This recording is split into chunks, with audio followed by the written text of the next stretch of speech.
Faly miarabantsika tsirairay avy indray satria ity alatsinainy maraina fa 5 volana febroary ity. Faly miarabantsika isa-tokantrano ihany koa izay manaraka ty mofinaina izay renesintsika anio ity. Misaotra an'Andriamanitra isika fa mbola ny famindram-pony sy ny fitiavany mbola maheto antsika anio. Aloha handerantsika ny amin'ny mofinaina anio dia efa afaka isika. Renanay tsara isan'andro mbola misaotra anao izahay noho ny amin'ny fofinaina mavela avy aminao. Misaotra anao ihany koa izay mitaonana eo andrakariva hianatra sy handika ny teninao. Ankehitriny eto izahay dia tianay mba ho lohalarana amin'ny fiainanay ianao ka ny teninao anie amelombelona ny fanahinay tsirairay avy. Anaran'i Jesosy, amen.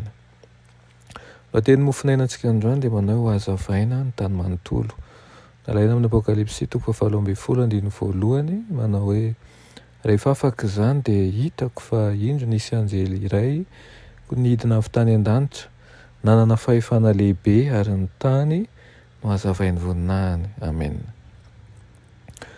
Efa mbe ho tonga ny fiafaran'izao rehetra izao, miasa amin'ny saina rehetra vonona andray ny fanahy masin'Andriamanitra, maniraka an'ireo mpitondra hafatra eo amintsika izy mba hitondran'ireo fampitandremana any amin'ny toerana rehetra.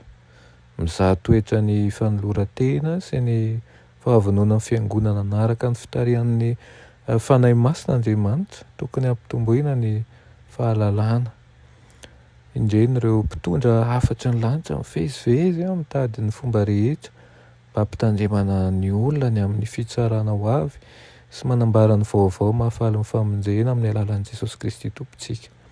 Tsy maintsy hasandratra ny faneva ny fahamarinana, miasa ao am-pon'ny olona ny fanahin'Andriamanitra ary izay manaiky ny fitaomany dia ho tonga fahazavana eo amin'izao tontolo izao.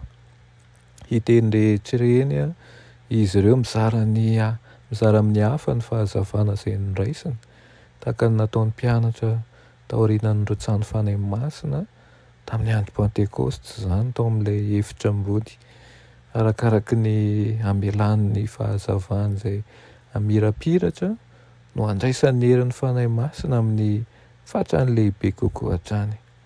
Hazavain'ny voninahitran'Andriamanitra izao tontolo izao, hery sy fahefana lehibe lavitra noho ny antso mamaton'alina no amarana ny hafatra. Hitako ireo mpanompon'Andriamanitra nandroso tamin-kery avy any ambony, ny endriny mazava sy mamiratra ny fanoloran-tenany masina, nitory ny hafatra avy any an-danitra. Maro no nideran'Andriamanitra nisitrano ny marary ary nisy fahagagana maro hafa koa tahaka izay nitranga talohan'ny andro lehiben'ny Pentekosta dia niseho ny toe-tsain'ny fifampitondrana am-bavaka, anjatony, anarivony no hitako nitsidika tokantrano maro sy nanokatra ny tenin'Andriamanitra teo anoloan'izy ireo. Fo maro ny resy lahatra no ny herin'ny fanahy masina ary nisy fiovam-po marina hita ihany koa tao.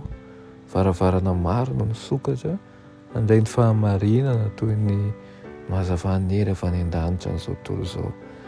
Dia efa mba akaiky tokoa ny fiafaran'izao tontolo izao, aoka isikina ny valahantsika fahamarinana ary hankataka amin'Andriamanitra isan'andro ny fanahy masina mba hiasa ao anatintsika ka ahafahantsika mamirapiratra amin'ny alalan'ny herin'ny fanahy masina ao amin'ny asa izay rakentsika ka handray ny fahatsalehibe kokoa hatrany isika ho hazavan'ny voninahitr'Andriamanitra eny amin'ny toerana rehetra izay andefasan'ny Tompo antsika. Hivavaka isika. Andriamanitra tsara isan'andro mbola misaotra anao izahay ny amin'izany tenao izany. Misaotra reo fa manome ny fanomezana tsara indrindra ianao dia ny fanahy masina. Mangataka aminao izahay ankehitriny fa navaozanao anay mandrakariva ka izany fanahinao masina izany ny hitondra anay amin'ny fahamarinana sy ahafahanay manana fahafoizan'ny tena bebe kokoa ny amin'ny fanarahana anao. Anaran'i Jesosy, amen.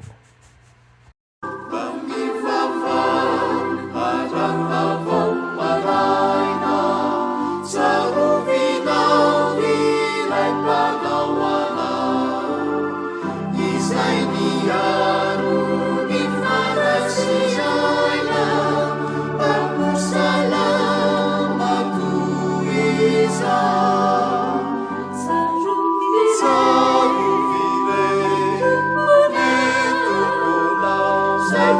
ahy.